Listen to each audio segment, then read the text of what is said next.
Good evening friends आपका बहुत बहुत स्वागत है हमारे YouTube channel learn with Abhishank पर।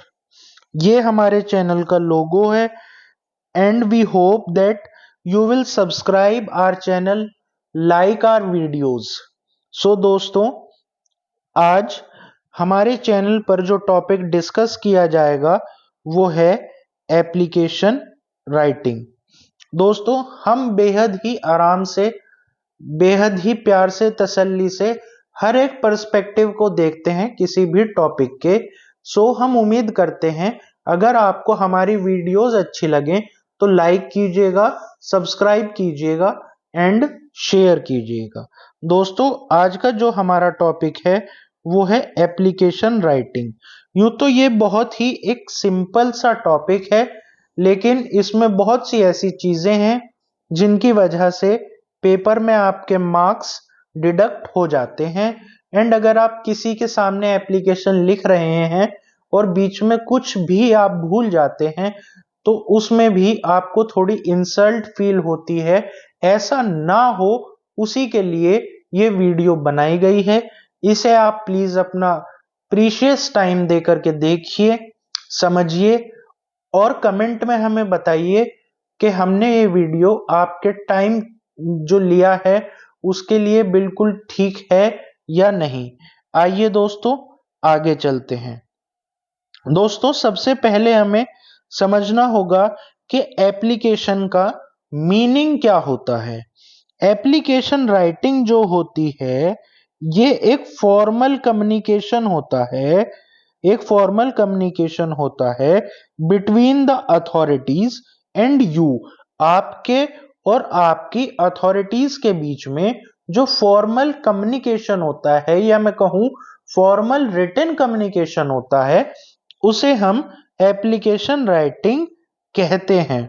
दोस्तों, इसमें आप या तो किसी सर्विस की रिक्वेस्ट कर रहे होते हैं या अप्लाई कर रहे होते हैं किसी पोजीशन के लिए, जैसे टीचर की पोजीशन के लिए अप्लाई कर रहे हैं, या फिर बिजली का मीटर लगवाने के लिए इस सर्विस के लिए आप अप्लाई कर रहे हैं इलेक्ट्रिकल डिपार्टमेंट में, या फिर परमिशन ले रहे हैं अपने बॉस से वर्क फ्रॉम होम की। तो इन सब के लिए जो आपको फॉर्मल राइटिंग लिखनी होगी उसे कहते हैं एप्लीकेशन। दोस्तों, एक application is a kind of formal letter which is often written to higher authorities. Application हमेशा हायर अथॉरिटीज को ही लिखी जाएगी जब आप किसी चीज के लिए अप्लाई करेंगे या रिक्वेस्ट करेंगे। जैसे आप लीव के लिए रिक्वेस्ट कर रहे हैं तो आप अपनी हायर अथॉरिटीज को एक लेटर लिखेंगे जिसे हम एप्लीकेशन कहेंगे। दोस्तों, an application is a written request. ये मैं आपको बता चुका हूं, एप्लीकेशन एक रिटन रिक्वेस्ट होती है which is written for assistance, admission, employment, favour, information और परमिशन, जो कि बेसिकली लिखी जाती है कहीं पर एडमिशन के लिए, या कहीं पर अप्लाई करने के लिए, एम्प्लॉयमेंट के लिए, या आपको किसी से कोई फेवर चाहिए, या कोई इंफॉर्मेशन चाहिए, या कोई परमिशन चाहिए। इन सब के लिए जो फॉर्मल कम्युनिकेशन के तौर पर रिटन रिक्वेस्ट होगी उसे आप एप्लीकेशन कहेंगे। An application letter is mainly a formal type। ये एक फॉर्मल टाइप ऑफ लेटर होगा as it follows a predefined format। And दोस्तों, याद रखिएगा एप्लीकेशन का हमेशा प्री-डिफाइंड फॉर्मेट होगा, यानी पहले से ही निर्धारित एक फॉर्मेट होगा, पहले से ही निर्धारित एक तरीका होगा जिसके थ्रू एप्लीकेशन लिखी जाएगी, which is applicable to most type of application letters। इस लाइन को दोस्तों याद रखिएगा। ये फॉर्मेट बहुत सारी एप्लीकेशंस के लिए सेम होता है, लेकिन कुछ एप्लीकेशन के लिए फॉर्मेट अलग भी हो सकता है। जी हाँ, बहुत सारी एप्लीकेशन के लिए फॉर्मेट सेम होता है, लेकिन कुछ के लिए अलग भी हो सकता है। देखिए दोस्तों, एप्लीकेशन एक फॉर्मल कम्युनिकेशन है, एक रिटन रिक्वेस्ट है, एक फॉर्मल टाइप है जिसका प्री डिफाइंड फॉर्मेट होता है जो आपके और हायर अथॉरिटीज के बीच में लिखी जाती है। आई होप आपको इतना क्लियर हो गया होगा। चलिए आगे चलते हैं। आगे हम आते हैं टाइप्स ऑफ एप्लीकेशन पर। एप्लीकेशन बेसिकली कई तरीके की होती हैं, जैसे sick leave application, job application, application for fee concession, application for transfer certificate, application for permission, complaint application and many more. इस तरह की बहुत सारी एप्लीकेशन हो सकती हैं।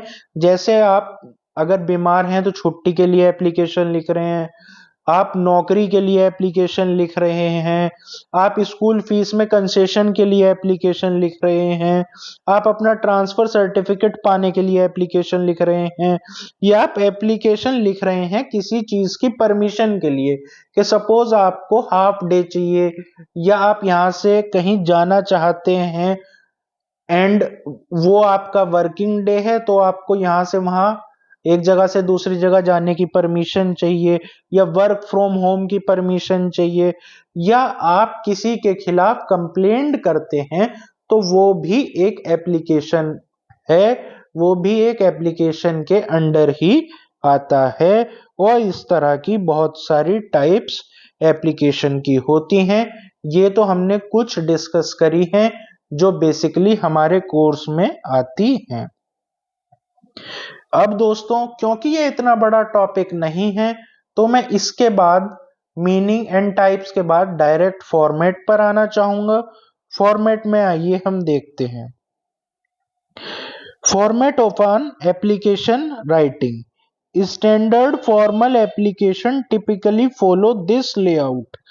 हर फॉर्मल एप्लीकेशन का ये बेसिकली फॉर्मेट होगा एंड ये जनरली चेंज नहीं होता है, लेकिन कुछ एप्लीकेशंस में ये चेंज हो सकता है, जिसका एग्जाम्पल मैं आपको आगे बताने वाला भी हूं। अब सबसे पहली चीज, अगर आप किसी फॉर्मेट में एप्लीकेशन के देखेंगे तो वो ये है कि generally aligned to the left. Generally जितनी भी एप्लीकेशन होंगी वो आपके पेपर के लेफ्ट हैंड साइड से स्टार्ट होंगी, ना कि राइट हैंड साइड या मिडल ऑफ द पेज के। हमेशा लेफ्ट हैंड साइड से ही स्टार्ट होगी आपकी एप्लीकेशन, आपकी फॉर्मल एप्लीकेशन राइटिंग, जिसमें सबसे जो पहले 3 लाइंस आएंगी, उन 3 लाइंस में आपका सेंडर्स डिटेल आएगी। सेंडर्स डिटेल्स क्या होती हैं? वो डिटेल जो व्यक्ति उस एप्लीकेशन को लिख रहा है उसकी डिटेल्स को हम सेंडर डिटेल्स कहते हैं, जिसमें क्या आएगा? उसका नाम आएगा, उसका एड्रेस आएगा और उसे कांटेक्ट करने की इंफॉर्मेशन आएगी, जिसमें उसका नाम आएगा, एड्रेस आएगा और उसका कांटेक्ट नंबर वगैरह आएगा। बेसिकली मैं एडवाइस ये करूंगा पर्सनली, इसे आप 3 लाइंस में कंप्लीट कर लीजिएगा। 3 लाइंस पूरी नहीं लेनी है, 3 लाइंस पूरी नहीं लेनी है। मैं आगे चलकर आपको ये दिखाऊंगा भी किस तरीके से होगा। फिलहाल आप ये समझिए, सबसे पहले सेंडर्स एड्रेस आएगा, यानी जो उस एप्लीकेशन को लिख रहा है उसका एड्रेस आएगा। उसके बाद डेट आती है। डेट आप फुल डेट लिखेंगे, जैसे जनवरी 26 2026 जैसे फुल डेट लिखेंगे। सबसे पहले आप मंथ लिखेंगे, उसके बाद आप डेट लिखेंगे, उसके बाद कॉमा लगा के आप ईयर लिख देंगे। उसके बाद आएगा रिसीवर्स एड्रेस, उसके बाद आएगा रिसीवर्स एड्रेस या रिसीवर्स डिटेल, यानी जिसे आपका वो लेटर मिलने वाला है उसके बारे में complete information. For example, the principal, the hiring manager and their organisation's address. मतलब जिसे आपने लेटर लिखा है उसका कंप्लीट एड्रेस आएगा डेट के बाद। जिसे आप लेटर लिख रहे हैं उसका एड्रेस, पहले आपके बारे में सारी जानकारी, उसके बाद डेट, उसके बाद जिसे लिख रहे हैं उसकी सारी जानकारी, उसके बाद आएगी सब्जेक्ट लाइन या फिर सब्जेक्ट जिसे आप कह देते हैं। ये क्या होता है? ये होता है a brief clear statement of the application purpose, जिस लिए एप्लीकेशन लिखी गई है उसके बाद आप वो लिखेंगे। Example, application for sick leave और एप्लीकेशन फॉर जॉब और पोजीशन नेम। ओके, उसके बाद आएगा सैल्यूटेशन यानी सर या मैडम, जो भी आप लिखना चाहें। उसके बाद आएगा सैल्यूटेशन एंड इसके बाद आएगी बॉडी। बॉडी में मेनली आपको 3 पैराग्राफ लिखने होते हैं। 3 पैराग्राफ में ही लिखिए, एक अच्छा स्टैंडर्ड होता है ये।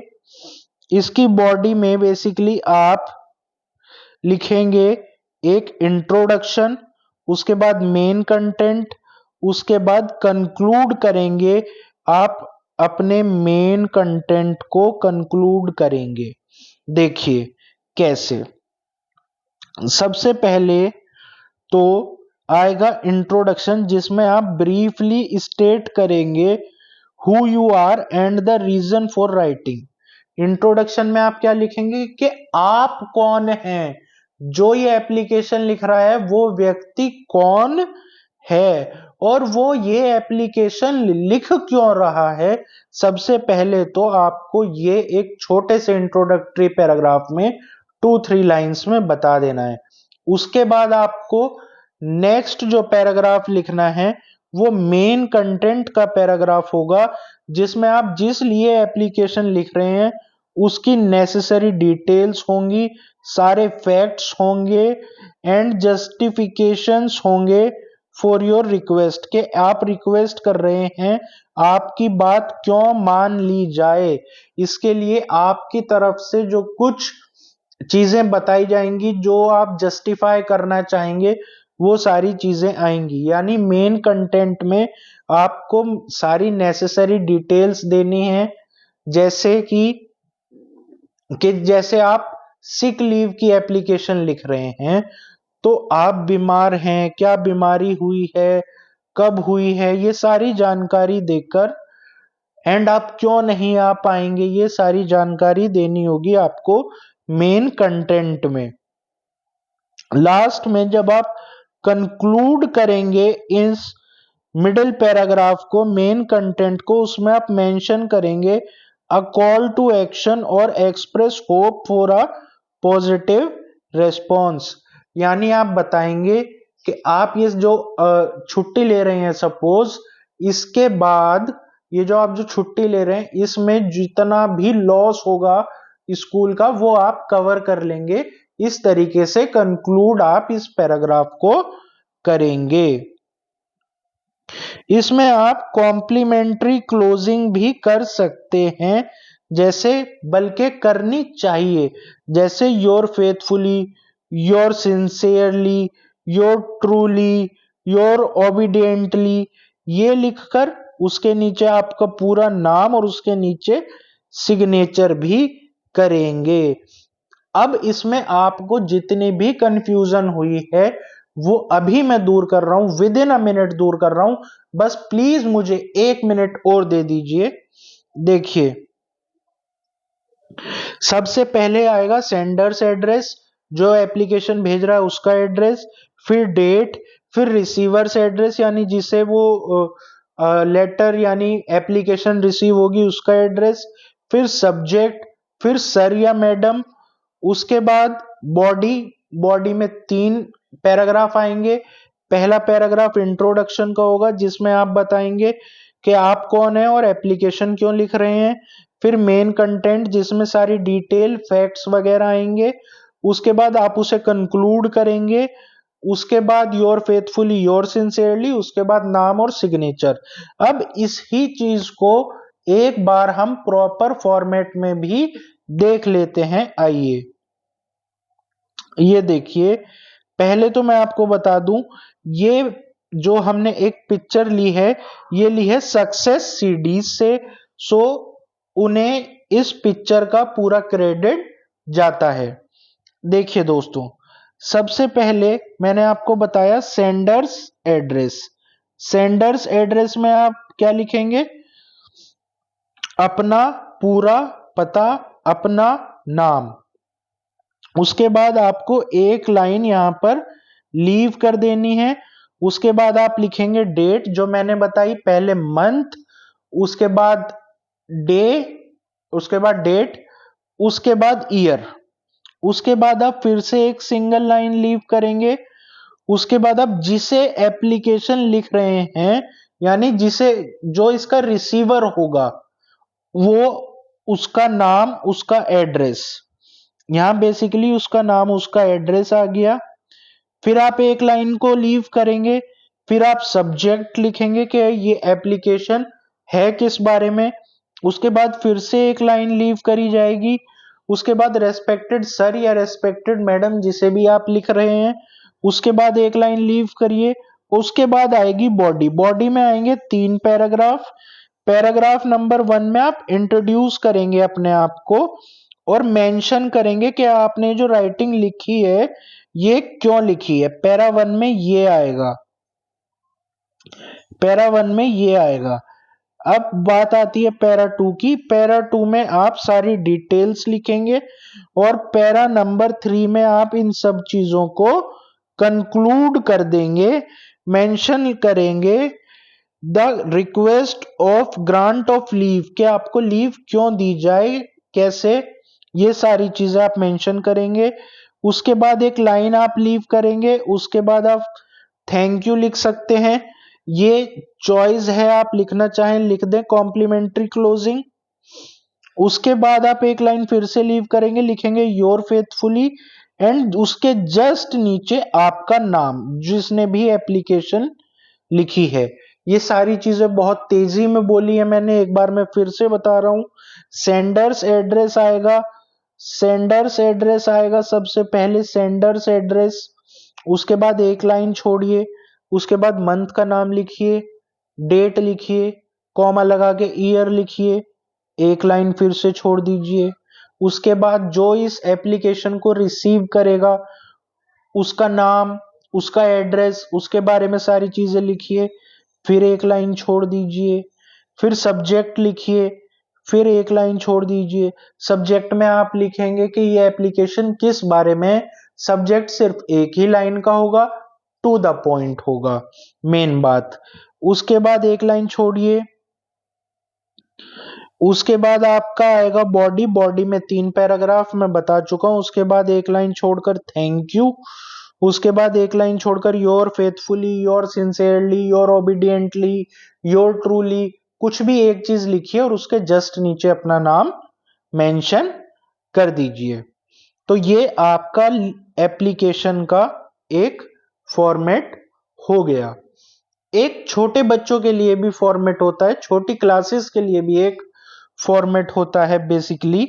आइए एक बार हम उसे भी देख लेते हैं, जिसमें डायरेक्ट बच्चा टू द प्रिंसिपल, यहां पर कोई लाइन लीव नहीं होती है, यहां पर कोई लाइन भी लीव नहीं होती है। To comma the principal, school name, school address.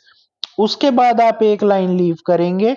उसके बाद डेट, उसके बाद एक लाइन लीव करेंगे। Then subject, subject to be precise रहिए, फॉर्मल लैंग्वेज यूज कीजिए, प्रिसाइज रहिए बिल्कुल, टू द पॉइंट।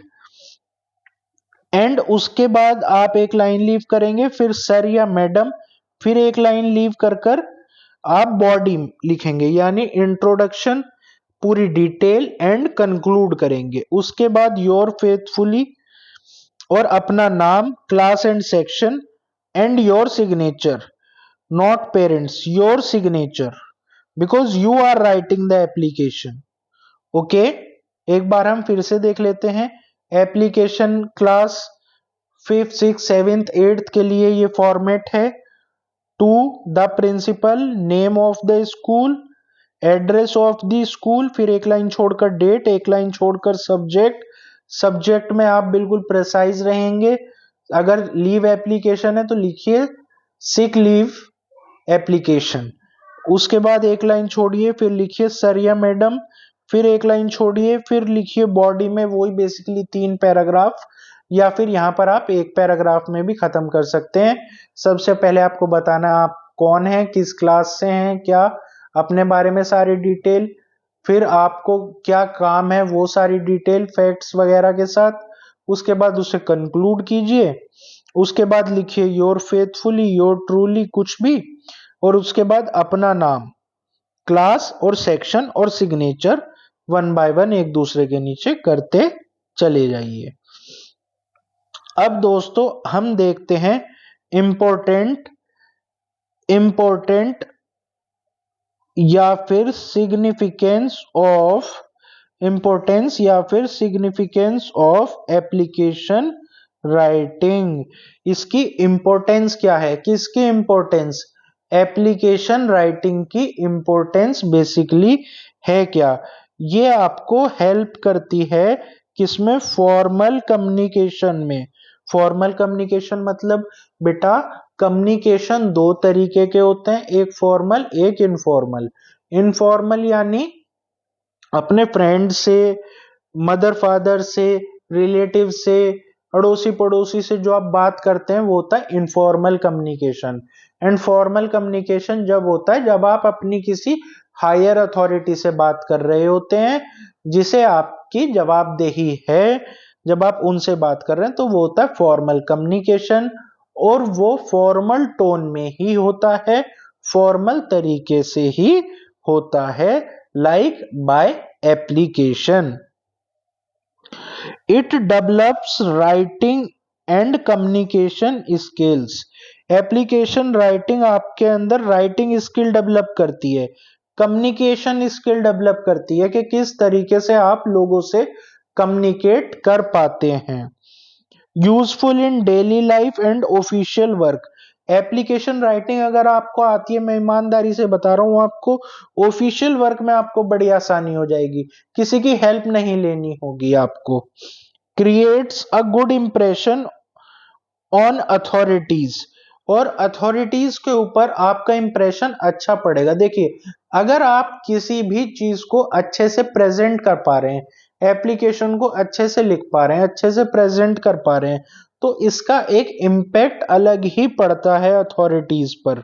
ठीक है, ये आपके डेली वर्क में काम आती है, आपके कम्युनिकेशन स्किल को इम्प्रूव करती है, राइटिंग स्किल को इम्प्रूव करती है, फॉर्मल कम्युनिकेशन को इम्प्रूव करती है। ओके, तो ये सब क्या थी, इंपॉर्टेंस थी, या आप कह सकते हैं सिग्निफिकेंस थे एप्लीकेशन राइटिंग के। अब देखते हैं कॉमन मिस्टेक्स। ये बहुत जरूरी चीज है, कॉमन मिस्टेक्स जो आप मिस्टेक्स करके आते हैं एप्लीकेशन राइटिंग में, कॉमन मिस्टेक्स करके आते हैं आप एप्लीकेशन राइटिंग में। आइए एक बार उन्हें देख लेते हैं। आप सिंपल जो है फॉर्मल लैंग्वेज का यूज करते करते कहाँ आ जाते हैं, इनफॉर्मल लैंग्वेज पर। बेटा जिसे आप एप्लीकेशन लिख रहे हैं आपके यार दोस्त नहीं है, आपसे हायर अथॉरिटी है, तो उसे आप इनफॉर्मल लैंग्वेज में कैसे बात कर सकते हैं। आपको हमेशा फॉर्मल लैंग्वेज में ही बात करनी होगी। आप बीच में क्या करते हैं, राइटिंग अनक्लियर सब्जेक्ट। आप जो सब्जेक्ट लिखते हैं जो टू द पॉइंट होना चाहिए, जो फॉर्मल लैंग्वेज में होना चाहिए, वो क्लियर नहीं होता कि आपने एप्लीकेशन लिखी किस लिए। देखिए सब्जेक्ट बेसिकली इसलिए लिखा जाता है ताकि एक बार में ही एप्लीकेशन देखते ही क्लियर हो जाए कि भाई ये एप्लीकेशन इस बारे में लिखी गई है, ये सब्जेक्ट है। लेकिन अगर आपका सब्जेक्ट ही क्लियर नहीं होगा तो जो एप्लीकेशन पढ़ने वाला व्यक्ति होगा उस पर इंप्रेशन अच्छा नहीं पड़ेगा। तीसरा, आपकी ग्रामेटिकल मिस्टेक्स बहुत होती हैं, स्पेलिंग मिस्टेक्स बहुत होती हैं, इस पर आपको ध्यान देना होगा। आप इसमें बहुत ज्यादा लॉन्ग या अननेसेसरी डिटेल्स लिख देते हैं, बॉडी के अंदर आप अननेसेसरी डिटेल्स लिख देते हैं। जैसा कि मैंने बताया आपको, अननेसेसरी डिटेल्स नहीं लिखनी है, 3 पैराग्राफ ही लिखने हैं। पहले आप कौन है, आपकी समस्या क्या है और उसका कंक्लूजन, ये ही 3 लिखिए, टू द पॉइंट लिखिए, फॉर्मल राइटिंग में लिखकर आइए। एंड आप उसमें लिखते लिखते इंपॉर्टेंट फॉर्मेट पॉइंट्स भूल जाते हैं, जैसे रिसीवर से एड्रेस की जगह सेंडर से एड्रेस कर देंगे आप, डेट किस तरह लिखी जानी है ये भूल जाएंगे, सब्जेक्ट में गड़बड़ कर देंगे, थैंक यू कब आना है एंड में कर देंगे उसे, ये भूल जाएंगे। अगर आप फॉर्मेट में भी गलतियां करेंगे तो आपको मार्क्स अच्छे नहीं मिलेंगे। तो बेसिकली गलती कहाँ नहीं करनी है, फॉर्मेट में गलती नहीं करनी है, उसे लॉन्ग नहीं बनाना है, ग्रामेटिकल मिस्टेक्स नहीं करनी है, स्पेलिंग मिस्टेक्स नहीं करनी है, सब्जेक्ट जो है वो क्लियर होना चाहिए, अनक्लियर सब्जेक्ट नहीं चलेगा, फॉर्मल लैंग्वेज यूज करनी है, इनफॉर्मल लैंग्वेज यूज नहीं करनी। चलिए आगे बढ़ते हैं। एंड आपको क्या चीज हमेशा याद रखनी है एप्लीकेशन लिखते हुए, आइए एक बार वो देख लेते हैं। क्या क्या चीजें आपको हमेशा याद रखनी चाहिए एप्लीकेशन लिखते हुए। ऑलवेज यूज फॉर्मल लैंग्वेज, ये मैंने अभी बताया। बी क्लियर, ये मैं बता चुका हूं। टू द पॉइंट लिखिए, क्लियर लिखिए, बिल्कुल साफ साफ टू द पॉइंट बात करनी है, फॉर्मल लैंग्वेज में करनी है। डेट जो है करेक्ट लिखिए, एड्रेस करेक्ट लिखिए। आप ग्रामेटिकल मिस्टेक मत कीजिए, स्पेलिंग मिस्टेक मत कीजिए, और एप्लीकेशन के फॉर्मेट में गलती मत कीजिए, और प्रॉपरली उसे साइन कीजिए। फॉर्मेट की गलती मत कीजिए, स्पेलिंग मिस्टेक मत कीजिए, ग्रामेटिकल मिस्टेक मत कीजिए, फॉर्मेट में गलती मत कीजिएगा, फॉर्मल लैंग्वेज लिखिएगा, क्लियर रहिएगा, सब्जेक्ट टू द पॉइंट लिखिएगा। इसके बाद अगर हम देखें, अगर मैं आपको कुछ राइटिंग टिप्स देना चाहूं तो कुछ इस तरीके से होंगी कि आप हमेशा कंसाइज रहिए, B concise, keep the application of one page, avoid unnecessary Jurgen on filer text. मतलब लगभग एक पेज में एप्लीकेशन को खत्म कीजिए, बिल्कुल टू द पॉइंट रहिए, इधर उधर बिल्कुल मत जाइए, कंटेंट को बिल्कुल टेलर की तरह लिखिए, बिल्कुल वन बाय वन चीजें आनी चाहिए, to the point, one by one, be precise, keywords का यूज कीजिए उसमें, ठीक है। कीवर्ड्स जैसे use relevant keywords for job advertisement और institutional guidelines to help pass automated screening systems. To the point keywords use कीजिए, इधर उधर के कीवर्ड्स उसमें लगा करके उसे लेंदी मत बनाइए। प्रोफेशनल टोन रखिए, कैसी टोन रखिए, प्रोफेशनल टोन रखिए। और एक बार प्रूफ रीडिंग, एंड में प्रूफ रीडिंग जरूर कीजिए कि आपने सारी चीजें ठीक तरीके से लिखी हैं या नहीं। देखिए, फॉर्मेट का ध्यान रखिए, ग्रामेटिकल मिस्टेक मत कीजिए, स्पेलिंग मिस्टेक मत कीजिए, सब्जेक्ट टू द पॉइंट रखिए, एंड में प्रूफ रीडिंग जरूर कीजिए, प्रोफेशनल टोन रखिए, कंटेंट को बिल्कुल टू द पॉइंट होना चाहिए, इधर उधर मत घुमाइए, कीवर्ड्स बिल्कुल अच्छे चूज कीजिए। ये सारी चीजों का ध्यान आपको रखना पड़ेगा। अब आप मुझे ये बताइए, क्या आपको एप्लीकेशन राइटिंग समझ में आ गई? कमेंट्स में लिखकर बताइए प्लीज, क्या आपको ये वीडियो अच्छा लगा, आपके टाइम का वर्थ हुआ या नहीं हुआ? प्लीज जो भी है कमेंट में जरूर लिखिएगा। हमने ये वीडियो अपलोड करा है लर्न विद अभिशांक चैनल पर। इसे लाइक कीजिएगा, सब्सक्राइब कीजिएगा एंड शेयर कीजिएगा, जिसमें आपने आज एप्लीकेशन राइटिंग को पढ़ा है, meaning of application, types of application, format of application, importance and significance of application writing, common mistakes, points to remember, essential tips. So please like and subscribe my channel. Thank you very much. This is enough from this topic that you need to study. And दोस्तों नमस्कार, शब्बा खैर, चलते हैं अब।